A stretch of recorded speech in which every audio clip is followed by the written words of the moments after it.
Alright, hello students. अभी मैं लेके आई हूँ फिज़िक्स का chapter number 1, that is units and measurements. हमारे एक बायो की वीडियो में कमेंट आया था कि मैम प्लीज़ बायो के साथ साथ फिजिक्स केमिस्ट्री भी पढ़ाना स्टार्ट करो। तो here I am with the first chapter of physics, that is units and measurements. ऐसे तो बहुत बेसिक चैप्टर है यूनिट्स एंड मेजरमेंट्स, ठीक है, ज़्यादा कुछ लगेगा नहीं। अब तुम लोग बोलोगे कि मैम फिजिक्स के पहले कभी भी एक बेसिक मैथ्स का वीडियो होता है, मैं अलग से नहीं बना रही, लेकिन टेंशन मत लो, जिस तरह से हमारे चैप्टर आएंगे, जिस चैप्टर में जो जो बेसिक मैथ लगेगा मैं उसके पहले आपको बता दूंगी, ठीक है। तो मैं अलग से वीडियो नहीं बना रही उसके लिए भी। ये हमारा पहला चैप्टर यूनिट्स एंड मेजरमेंट्स, एकदम बेसिक चैप्टर है, ऐसे कुछ ऐसा सच है नहीं बहुत ज़्यादा डिफिकल्ट, ठीक है। नीट के हिसाब से हमको जो जो लगेगा वो बताऊंगी। स्टार्टिंग में थोड़ा सा मैं बेस बता रही हूँ, इस चैप्टर का इंट्रोडक्शन दे रही हूँ, वो बहुत ज़्यादा इतना नीट के लिए नेसेसरी नहीं है, लेकिन पता है तो अच्छा है, क्योंकि अगर ये पता है तो आगे की चीज़ें ज़्यादा अच्छे से क्लियर होंगी। तो मैं आपको रेकमेंड नहीं करूँगी कि इसको स्किप करो, देख लो थोड़ा सा, है ना। वैसे तो मैं इसको फटाफट से कंप्लीट कर दूँगी। बेटा पहली चीज़ जो आती है it is units. What are units? किसी भी फिजिकल क्वांटिटी को मेजर करने के लिए हमारे पास जो रेफरेंस होगा दैट आर यूनिट्स। यानी यहाँ से यहाँ तक अगर तुम चले तो ये जो तुम्हारी लेंथ है जो तुम चले हो, इसको हम लोग किस में मेजर करेंगे? मीटर में मेजर करेंगे। ये जो मीटर है, हम फिजिकल क्वांटिटी को मेजर करने के लिए जो रेफरेंस ले रहे हैं वो होता है यूनिट। तो लेंथ का यूनिट मीटर। हो गई बात क्लियर? एकदम ईजी है। अब देखो, दो तरह के यूनिट्स होते हैं, एक फंडामेंटल या बेस यूनिट, दूसरे डिराइव्ड यूनिट्स। यूनिट्स में दो टाइप्स, एक तो तुम लोग ले सकते हो डिराइव्ड और दूसरे होता है बेस या फंडामेंटल यूनिट्स। अब बेस यूनिट्स कौन से होते हैं? जिनको हम लोग एसआई यूनिट भी बोलते हैं, ठीक है। बेस यूनिट्स में क्या आ जाएगा? मेन वाला यूनिट, जैसे लेंथ का मेन यूनिट मीटर हो गया, लेंथ का मेन यूनिट मीटर हो गया। अब मीटर के अलावा लेंथ को सिर्फ मीटर में थोड़ी मेजर करते हैं हम लोग, कभी किलोमीटर में करते हैं, कभी सेंटीमीटर में करते हैं, कभी मिलीमीटर में करते हैं। तो ये मीटर से जो किलोमीटर, मिलीमीटर, सेंटीमीटर, ये हम लोगों ने कन्वर्ट करके निकाले, इनको हमने क्या किया? मीटर से डिराइव किया। तो ये सारे डिराइव्ड यूनिट्स हो गए। इनको मैं दूसरे साइड लिखती हूँ। डिराइव्ड यूनिट्स कौन कौन से आ जाएंगे? सेंटीमीटर, किलोमीटर, मिलीमीटर, ये सारे मीटर से हम लोगों ने डिराइव करके लाए। तो बेस यूनिट्स, जो बेस वाला बेसिक वाला यूनिट है, डिराइव जो उससे हम लोगों ने डिराइव करा है, ठीक है। यहाँ पे एक कन्वर्जन के लिए, मतलब अगर टॉपिक आ ही गया है तो मैं यहाँ पे कन्वर्जन के लिए भी एक चीज़ बता देती हूँ, ये एक याद रखो। यस, इसको याद रखने का मैं न्यूमोनिक भी देती हूँ, पहले देख लो क्या होता है। इसमें के होता है बेटा किलोमीटर, एच होता है हेक्टामीटर, डी होता है डेकामीटर, एम इज़ मीटर, यहाँ पे D is deci, this is centimetre, this is millimetre. आई बात समझ में? अब इसमें क्या होगा, ये जो मीटर है, देखो बेटा, अगर तुमको कहीं पे कन्वर्जन करना है तो ये कन्वर्जन के लिए सबसे बेस्ट ट्रिक है तुम्हारे लिए। तुमको और कहीं पे भी कन्वर्जन के लेक्चर्स नहीं देखने पड़ेंगे, कहीं ढूंढना नहीं पड़ेगा कि कन्वर्ट कैसे करना है। मीटर से करना है सेंटीमीटर में, एग्जाम्पल दिखा रही हूँ मैं। मीटर से करना है सेंटीमीटर में, तो देखो हम लोगों को मीटर से जाना है सेंटीमीटर तक। चलो यहाँ से हमने खाई फर्स्ट हॉप, यहाँ से ली दूसरी जंप। कितनी जंप खाई? 1, 2, है कि नहीं? मीटर से अगर हमको सेंटीमीटर में करना है तो हमने कितनी जंप खाई? 2। जितनी जंप उतने ज़ीरो, जितनी जंप उतने ज़ीरो।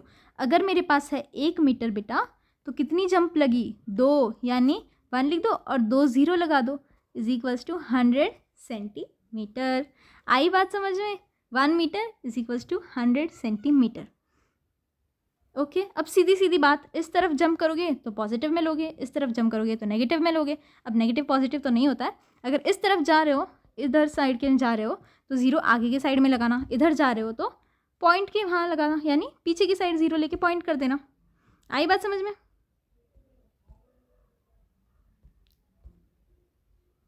हाँ जी, आ गई बात समझ में। अब इसको याद रखने का तरीका और एक आध दो एग्जाम्पल और कराती हूँ। देखो, king Henry died merrily drinking chocolate milk. रहेगा याद? लिखो यहाँ, king Henry died merrily drinking chocolate milk.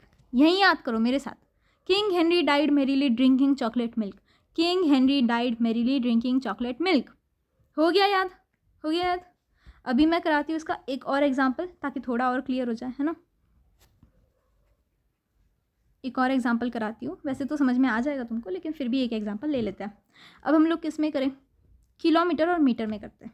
ठीक है, क्या करना है बेटा, हमारे पास है 1 किलोमीटर, इसे जाना किस में हमको, मीटर में। ठीक है, चलो चलो चलो चलो, कितने जंप आए बेटा, 1 2 3, 3 जंप आए, 3 जंप आए, तो कितने ज़ीरो लगाऊं, 1 2 3, 1 kilometre is equals to 1000 metre. आ गई बात समझ में। एक उल्टे डायरेक्शन में भी कराती हूँ, एक उल्टे डायरेक्शन में भी कराती हूँ। हाँ, यहाँ देखो, चलता है मीटर से किलोमीटर में। ठीक है, 1 मीटर इज इक्वल्स टू, चलो कहाँ जा रहे हैं, उल्टा जा रहे हैं, नीचे से जा रहे हैं ना, नीचे से आओगे बेटा तो पॉइंट में लाना, तो ये यहाँ है। अब हम लोग क्या करेंगे, या फिर इसको ऐसे भी लिख सकते हो, है ना, अगर तुमको पॉइंट में नहीं लेना, मैं पॉइंट में भी दिखाती हूँ, अगर पॉइंट में नहीं लेना तो 10⁻⁻1 2 3, एक तो ऐसे लिख सकते हो, यानी डायरेक्टली क्या आ जाएगा, 10⁻³ किलोमीटर आ गया सही।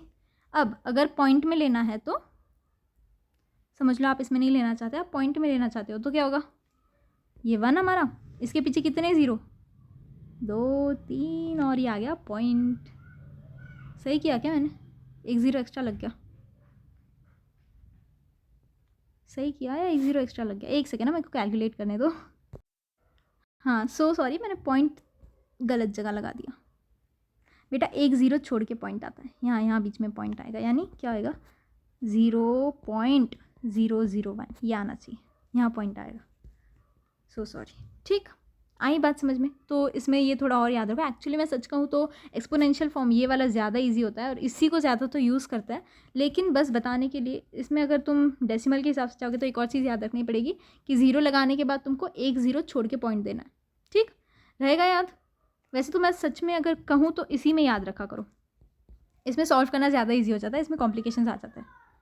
ठीक है, नेक्स्ट चीज़ अभी देखेंगे हम लोग, international system of units. International system of units, internationally बेटा 3 सिस्टम है यूनिट्स की। पहली वाली देखो CGS, दूसरी वाली है FPS और तीसरी वाली है MKS।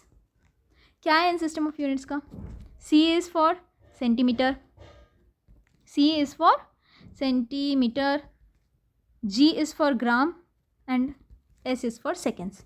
F में F is for foot, P is for pound and S is for seconds. M में M is for metre, MKS में K is for kilogram and S is for seconds.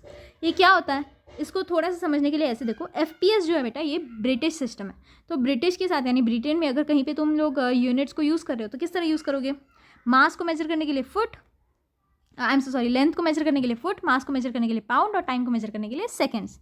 ये किस तरह से होते हैं, मास को मेजर करने के लिए, लेंथ को मेजर करने के लिए, मास को मेजर करने के लिए और टाइम को मेजर करने के लिए। क्या, लेंथ, मास और टाइम, ये लेंथ बताएगा, ये मास बताएगा, ये टाइम बताएगा। ठीक, आई बात समझ में।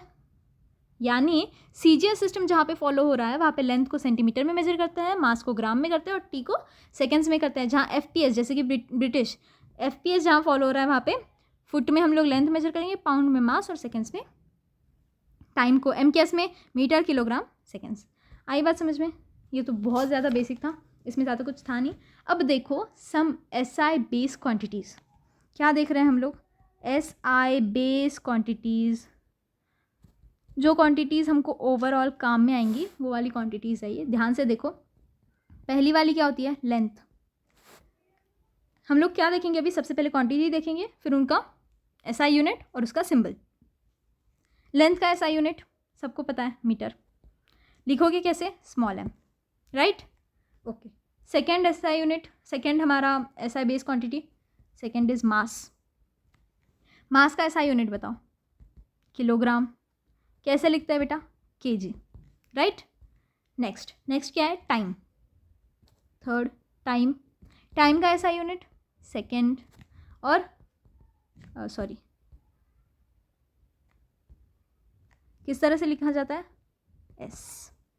ठीक, नेक्स्ट इलेक्ट्रिक करंट, 10th में हुआ था ये, देखते हैं कितनों को याद है, बताओ इलेक्ट्रिक करंट का SI unit, it is ampere. अब याद आया मैम, अब याद आ गया क्या फ़ायदा, SI यूनिट एम्पियर। फिफ्थ वाला क्या है, थर्मोडाइनमिक टेम्परेचर। ये अगर हुआ नहीं है तुम लोगों को तो नहीं पता होगा, अभी जान लो यहाँ से। केल्विन होता है इसका एसआई यूनिट, और कैसे लिखते हैं, कैपिटल के। एसआई यूनिट इज केल्विन और सिंबल है कैपिटल के। नेक्स्ट बेटा, अमाउंट ऑफ सब्सटेंस, कौन सा, ये 6th है, ठीक है। अमाउंट ऑफ सब्सटेंस किस में मेजर होगा, एसआई यूनिट बेटा मोल होती है, और किस तरह लिखा जाता है, MOL। This is the symbol.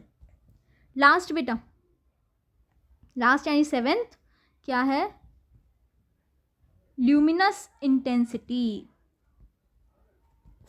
Luminous intensity, इसका एसआई यूनिट होता है कैंडेला, और किस तरह लिखते हैं इसको, CD, ठीक, सिंबल CD।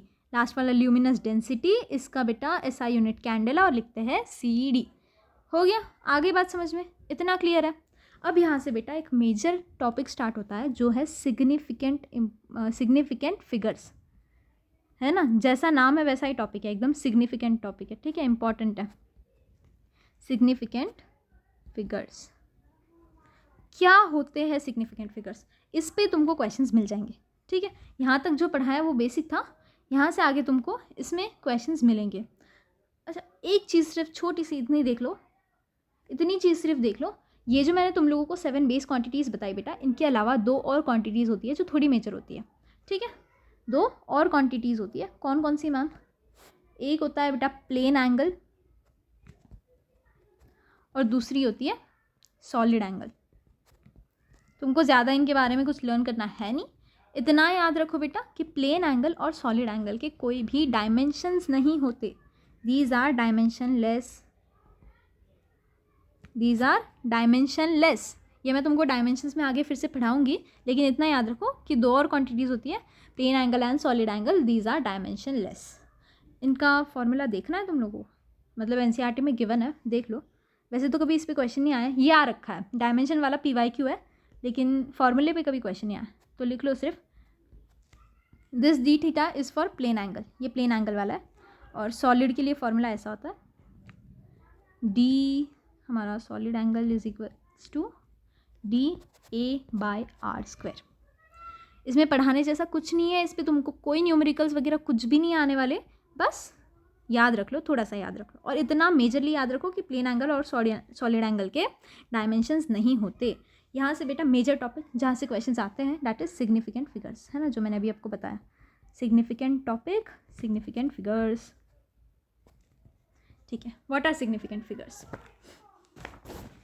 देखो सिग्निफिकेंट फिगर्स बेटा इस तरह से बोल सकते हो कि वैसे तो देखने जाओगे तो बहुत अलग अलग डेफिनेशंस वगैरह मिलेंगी तुमको, मैं इस तरह कहूँगी, ऐसे याद रखो कि अगर हम कोई मेजरमेंट कर रहे हैं तो उसमें कितने हमारे लिए फिगर्स इंपॉर्टेंट होते हैं, कितने सिग्निफिकेंट होते हैं, उनको हम लोग सिग्निफिकेंट नंबर्स बोलेंगे। इसमें तुमको डायरेक्ट क्या सवाल आएगा कि दिए वाले नंबर में कितने सिग्निफिकेंट फिगर्स है ये बताओ, तो उसी हिसाब से मैं आप लोगों को पढ़ाती हूँ। बहुत ज़्यादा डेप्थ में जाओगे तो बहुत थ्योरेटिकल है ये, ठीक है। इसमें तुमको क्या करना है कि जितने एरर्स है, एरर्स के हिसाब से ये टॉपिक होता है, सॉरी एरर के हिसाब से ये टॉपिक होता है। जैसे अगर तुम लोग 2 नंबर ऐड कर रहे हो x + y, x को और y को मेजर करने में तुम्हारे पास जितने एरर आए हैं उतने ही एरर तुम्हारे आंसर में हो सकते हैं। सपोज आंसर आया z, तो इसमें जितने एरर आए बेटा उतने ही एरर z में हो सकते हैं, z में उससे ज़्यादा एरर नहीं आ सकता, ठीक है। मतलब मैं बता रही हूँ थ्योरेटिकल है, इसमें थ्योरी से कोई सवाल नहीं आता, तुमको सीधा नंबर दे दिया जाएगा कि इसमें कितने सिग्निफिकेंट फिगर है। घुसने को मैं इस चीज़ में घुस सकती हूँ, लेकिन इतना तुमको अभी काम में नहीं आने वाला। देखो बेटा एक चीज़, तुम कॉम्पिटिटिव एग्जाम की तैयारी कर रहे हो, PhD नहीं करनी है, ठीक, तो थोड़ा सा है ना, क्योंकि बेटा सिलेक्शन 1% बच्चों का होगा, उन 1% में आना है तुमको, इतना थ्योरी में जाके कुछ करो मत, ठीक। PhD करनी होगी तो फिर नीट के बाद कर लेना, तभी भी कर सकते हो, है ना। अभी जो चीज़ मेन है, जो इंपॉर्टेंट है, उस पर ध्यान दो। देखो सिग्निफिकेंट फिगर्स में क्या आते हैं, all non zero numbers are significant. पहली चीज़, ये पॉइंट्स लिखो, ठीक है, लिख लो ये, all non zero numbers are significant, जितने भी नॉन ज़ीरो नंबर्स रहेंगे वो सिग्निफिकेंट रहेंगे। मैं लास्ट में एग्जांपल के साथ बताऊंगी तब एकदम क्लियर हो जाएगा, पहले पॉइंट्स लिख के ले लो। नेक्स्ट बेटा, all the zeros between 2 non zero numbers are significant. ठीक, एक तो क्या, एक तो सारे non zero numbers will be significant, दूसरा दो नॉन ज़ीरो के बीच के zero are significant irrespective of their decimal बेटा, इररिस्पेक्टिव ऑफ डेसिमल। ये पॉइंट समझ लोगे ना, decimal point. Irrespective of their decimal all zeros between two non zero numbers are significant. Third point देखो, for a number less than one, यानी decimal आ गया, for a number less than one, मैं बोल रही हूँ अभी सिर्फ लिख के ले लो, हो सकता है सब ऊपर से जा रहा होगा, एक बार लिखो, मैं सब एकदम एक एक करके समझाऊंगी। All zeros before a non zero number are not significant, are not significant, यानी वन के पहले, यानी वन से छोटे जितने भी नंबर है जिसमें बेटा डेसिमल आ गया, उन सब में जो नंबर नॉन ज़ीरो नंबर के पहले लगने वाले जितने भी ज़ीरो है, दोज आर नॉट सिग्निफिकेंट। लिख लो सब एक एक करके दिखाऊंगी।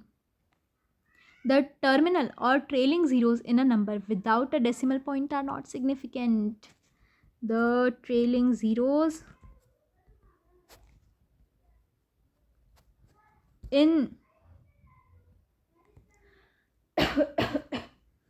in a number without a decimal point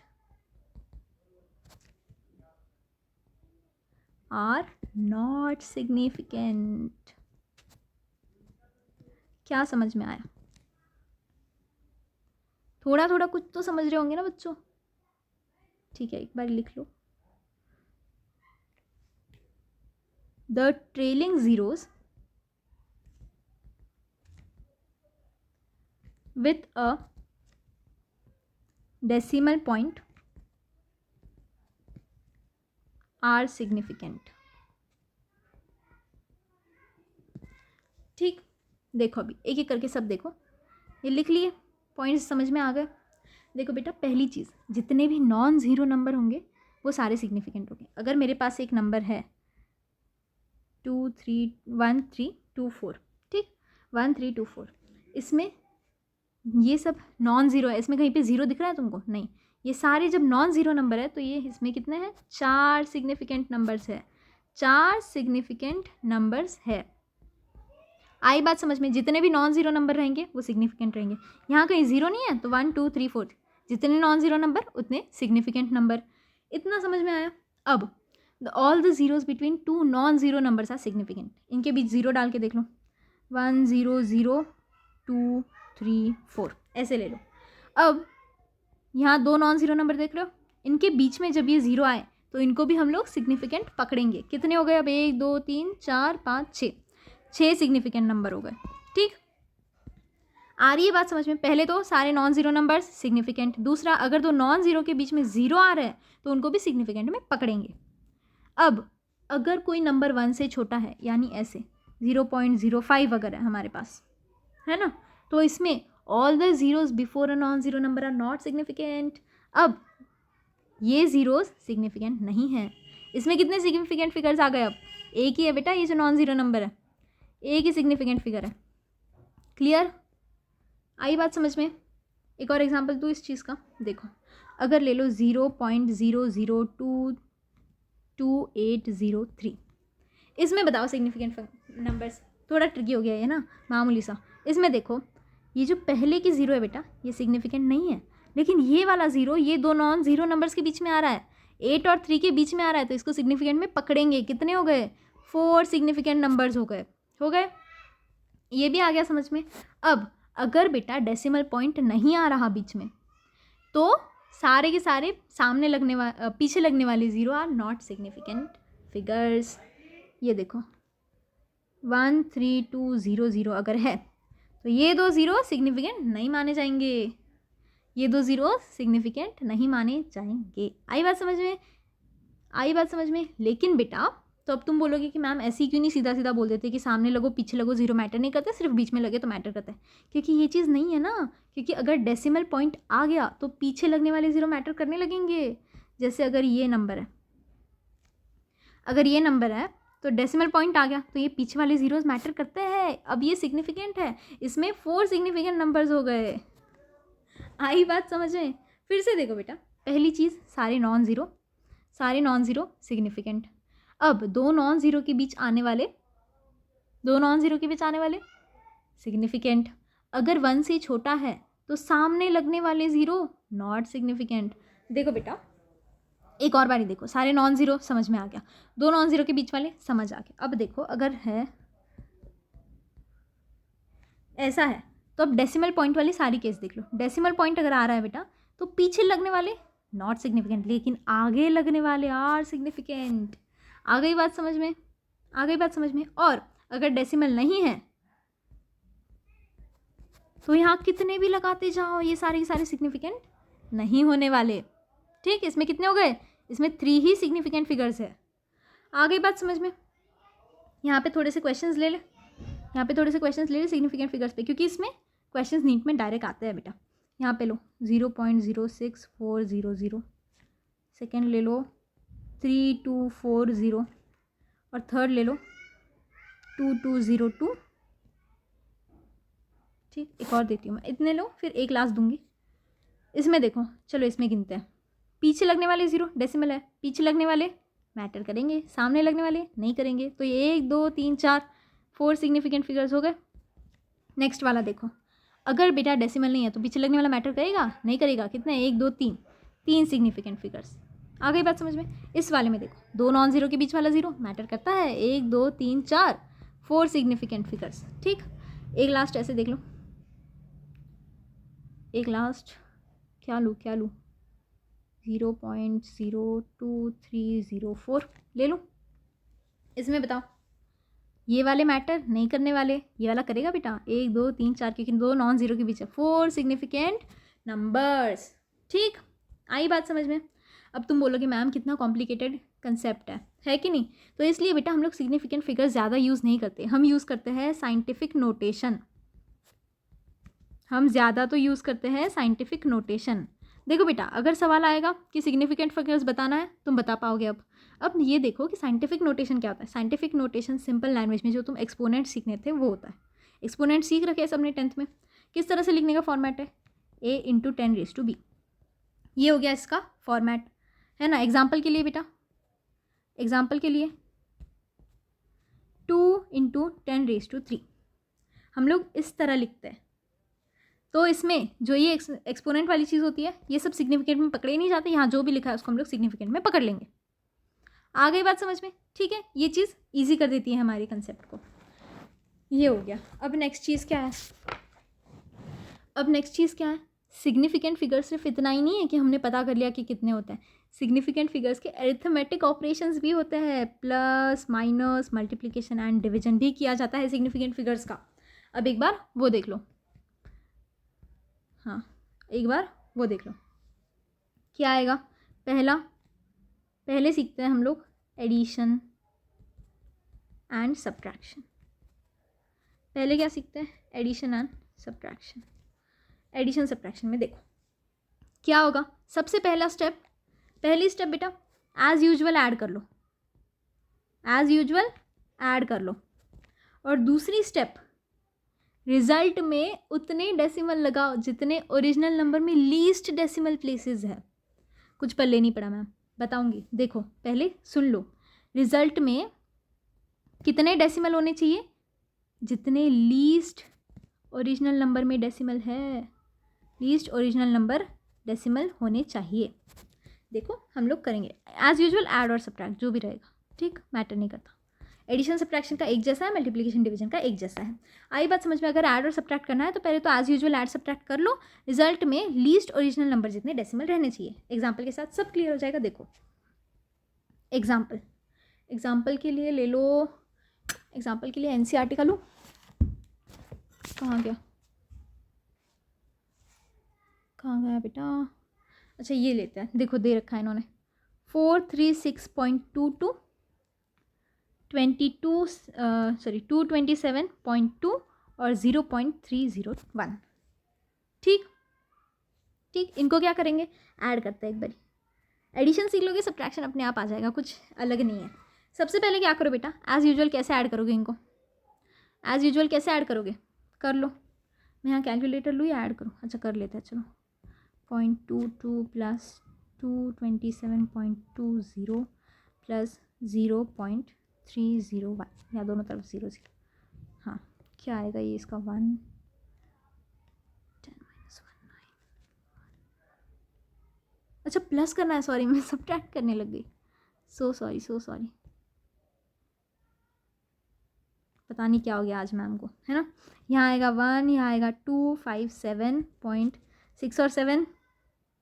सबसे कंफ्यूजिंग होता है ये 6 और 7, मैं तो सीधे सीधे करती हूँ। 6 + 6 12 + 1 13, ये हो गया 5 6 और ये 6। क्या आया बेटा 663.721। इसके बाद कितने डेसिमल होने चाहिए, ये हम लोगों ने यहाँ पॉइंट लगाया। हमारे पास कितने आए बाद में डेसिमल, 3 है हमारे पास। डेसिमल के बाद कितने नंबर है, 3 नंबर है। अब देखो हमारे जो ओरिजिनल नंबर थे, एक ये था, ये देखो एक ये नंबर था, एक ये नंबर था, एक ये नंबर था, है ना। इन 3 नंबर में डेसिमल के बाद कितने कितने नंबर है गिनो। इस वाले में बेटा जी 2 नंबर दे रखे हैं, इस वाले में 1 ही दे रखा है, इस वाले में 3 दे रखे हैं। अब मुझे बताओ कि क्वेश्चन से ज़्यादा एक्यूरेसी आंसर में कैसे हो सकती है। यही चीज़ वो एरर वाली भी थी बेटा, कि क्वेश्चन में जितनी एक्यूरेसी नहीं है उससे ज़्यादा तुम्हारे आंसर में एक्यूरेसी कहाँ से लाओगे तुम।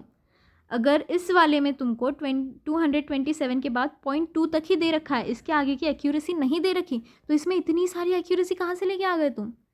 बेटा आंसर में जितनी एक्यूरेसी होगी उतनी ही तुम्हारे, सॉरी क्वेश्चन में जितनी होगी उतनी ही तुम्हारे आंसर में होनी चाहिए। ये एक्स्ट्रा की एक्यूरेसी तुम नहीं ला सकते, ये एक्स्ट्रा की एक्यूरेसी तुम नहीं ला सकते। आंसर में लीस्ट कितनी एक्यूरेसी है। तुम बोलोगे मैम इसमें तो 3 दे रखे हैं तो हमने 3 ले लिए, लेकिन इससे कम वाला 2 भी तो है, इससे कम वाला 1 एक्यूरेसी वाला भी एक सवाल है, तो इससे ज़्यादा एक्यूरेसी कहाँ से ले आए तुम, ये बात होती है। तो लीस्ट एक्यूरेसी किस वाले में है, इस वाले में। कितने की है, डेसिमल के बाद एक ही नंबर स्पेसिफाई कर रखा, तो तुम भी कितना करोगे, एक ही नंबर स्पेसिफाई करोगे, तो आंसर क्या हो जाएगा 663.7। यहाँ लिखो 663.7 आंसर होगा। आई बात समझ में। ये एक्स्ट्रा की एक्यूरेसी तुम कहीं से ला नहीं सकते। जितनी एक्यूरेसी, लीस्ट एक्यूरेसी किसी भी क्वेश्चन में होगी उतनी ही एक्यूरेसी तुम रख सकते हो। बाकी से तुम ये नहीं कह सकते इसमें ज़्यादा एक्यूरेसी, इसमें तो कम है ना, तो उससे ज़्यादा एक्यूरेसी कहाँ से आई तुम्हारी। आ गई बात समझ में, आ गई बात समझ में, ठीक है। ये चीज़ हो गई। अब नेक्स्ट क्या है, मल्टीप्लिकेशन और डिवीजन।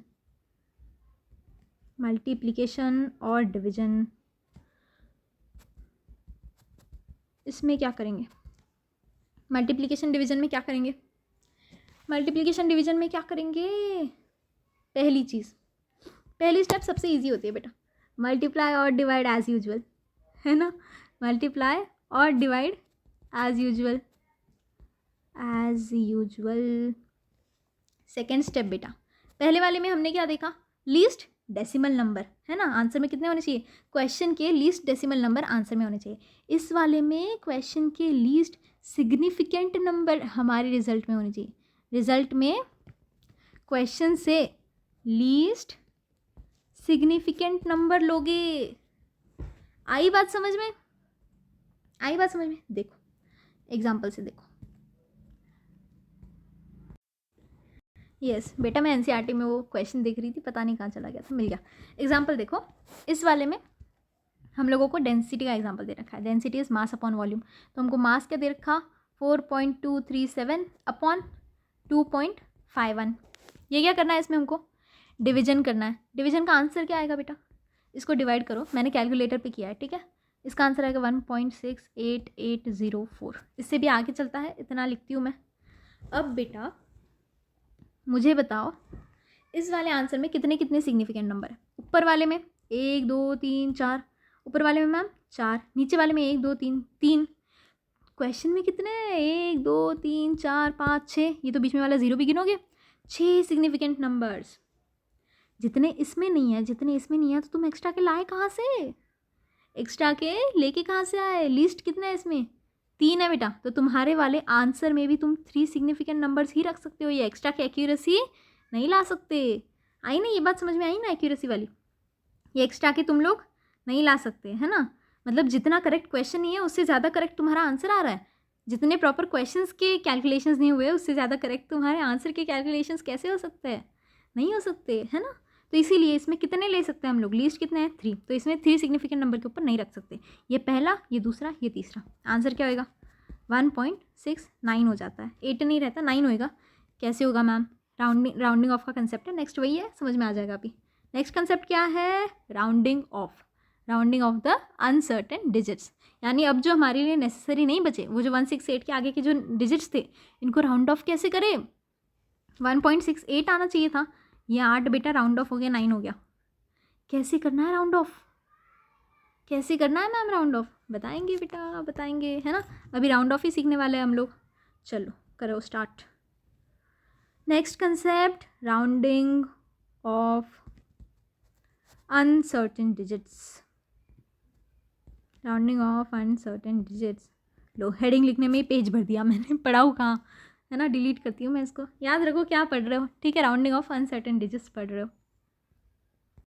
देखो राउंडिंग ऑफ में क्या होगा। हाँ, अभी राउंडिंग ऑफ के 3 सिंपल रूल्स है। तीनों हो गए तो राउंडिंग ऑफ एकदम आ जाएगी। पहला देखो, लिख लो लगे तो, है ना? Preceding digit is raised by 1।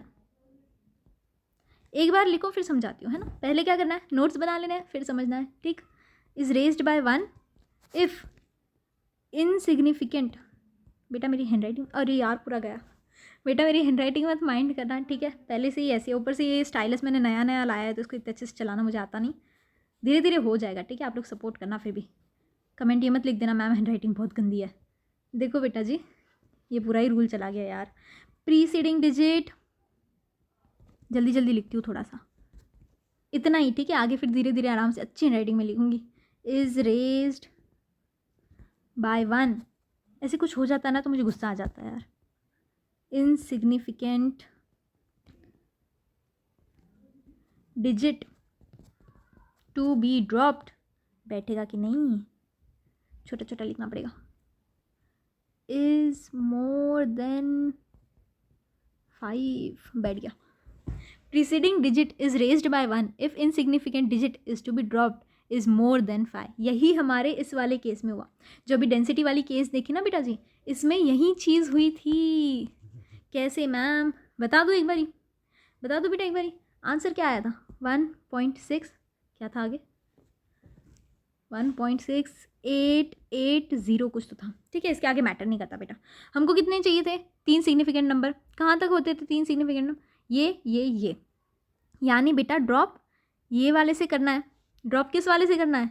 ये वाले से। ये हमारा मेन इनसिग्निफिकेंट नंबर है, ये चला गया तो इसके आगे तो अपने आप चले जाएंगे।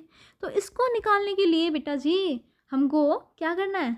इनसिग्निफिकेंट नंबर अगर 5 से बड़ा है, इफ़ मोर देन 5, है ना? 5 से, सही है ना? हाँ, इफ़ मोर देन 5, तो बेटा क्या करना है? ये वाला नंबर रेज्ड बाय 1, यानी इस वाले नंबर में 1 ऐड कर दोगे।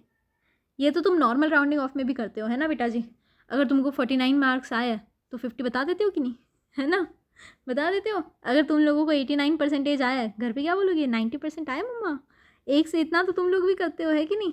5 से ज़्यादा है तो सीधा नेक्स्ट इस पर राउंड ऑफ हो जाता है, यही चीज़ इसमें भी है बेटा। अगर ये वाला नंबर जो निकालना है, ये वाला नंबर 5 से बड़ा है तो ये वाला नंबर 1 से बढ़ा दोगे तुम, है ना? यही हम लोग हमेशा ही करते हैं मैम, इसकी तो बड़ी प्रैक्टिस है हमको। नेक्स्ट चीज़ देखो, next rule, it is left unchanged if it is less than 5। 5 से बेटा अगर छोटा है, 5 से अगर छोटा है तो छोड़ देना, है कि नहीं? मुझे बताओ, कभी 84% आए हैं तो घर पे जाके बताए 80% आए? नहीं करते। ये वाली राउंडिंग ऑफ नहीं होती, पीछे की तरफ होती है, नहीं होती। तो इसी तरह इनसिग्निफिकेंट नंबर का भी पीछे की तरफ राउंडिंग ऑफ नहीं होती बेटा, है ना? अगर 0.84 है, ये निकालना है तो इसको 0.8 ही रखोगे, इस 4 का 0.80 नहीं कर देते। अच्छा सॉरी, मैं क्या कह रही हूँ? हाँ जी सही किया, इसको 0.7 नहीं कर देते, है ना, या फिर 0.9 नहीं करते, इसको अनचेंज्ड रखना है, इसको बेटा अनचेंज्ड ही रखना है, यानी जैसा था वैसा ही रहेगा, इसमें अब कोई चेंज नहीं आने वाला। 0.8 एज इट इज़, ना प्लस ना माइनस। ठीक, आ गई बात समझ में। नेक्स्ट लास्ट रूल है बेटा, थर्ड वाला क्या है, if it is 5 and preceding digit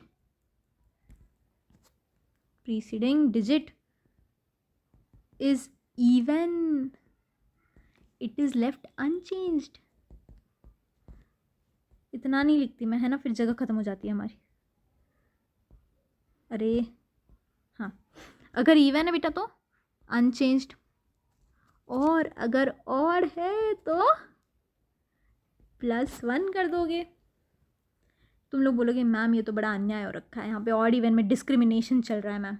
हाँ जी बेटा, हम क्या कर सकते हैं, ये तो जिन्होंने राउंडिंग ऑफ के रूल बनाए उन्होंने ये डिस्क्रिमिनेशन कर रखा है ना, हम लोग चेंज करने वाले तो कोई है नहीं, हमको तो इसको चुपचाप फॉलो करना पड़ेगा। एग्जाम्पल के साथ देखो बेटा, 0.85, ये 5 निकालना है, ये क्या है 8 इसके पहले वाला, ये इवन डिजिट है, तो इसको अनचेंज्ड क्या हो जाएगा 0.8 एज इट इज़ रहेगा।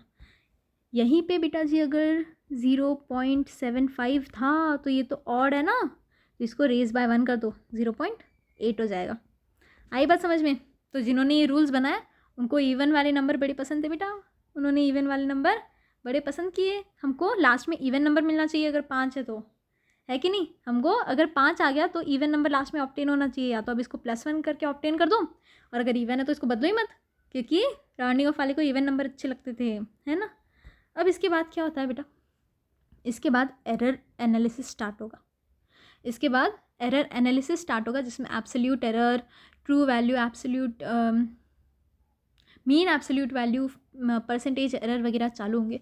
फिर एरर के एडिशन सब्ट्रैक्शन आएंगे, और फिर आएंगे डायमेंशनल फॉर्मूले। तो ये चैप्टर बेटा बड़ा सारा है ना, 37 मिनट ऑलरेडी हो चुके हैं, तो मुझे लगता है हम लोग इसको पार्ट 2 में फॉरवर्ड कर देते हैं, है ना। पार्ट 2 में बेटा जी फॉरवर्ड कर देते हैं, यहाँ पे ये वाला क्लास एंड कर देती हूँ। इसके बाद नेक्स्ट वाले क्लास में एक होमोजेनाइटी ऑफ डायमेंशंस भी है, तो क्या करेंगे, एरर एनालिसिस से स्टार्ट करेंगे। अभी भी हमने काफ़ी सारा पढ़ लिया, वैसे तो बहुत ज़्यादा नहीं हुआ है ऐसे तो, लेकिन ठीक है, टाइम काफ़ी निकल चुका है बेटा, तो अगर मैं पढ़ाने जाऊँगी तो एरर एनालिसिस में और आधा घंटा तो आराम से निकल ही जाएगा, फिर लेंथ बहुत बड़ी हो जाएगी। तो एक काम करते हैं, इसको पार्ट 2 के लिए फॉरवर्ड कर देते हैं, चलेगा। See you in the next part, bye bye.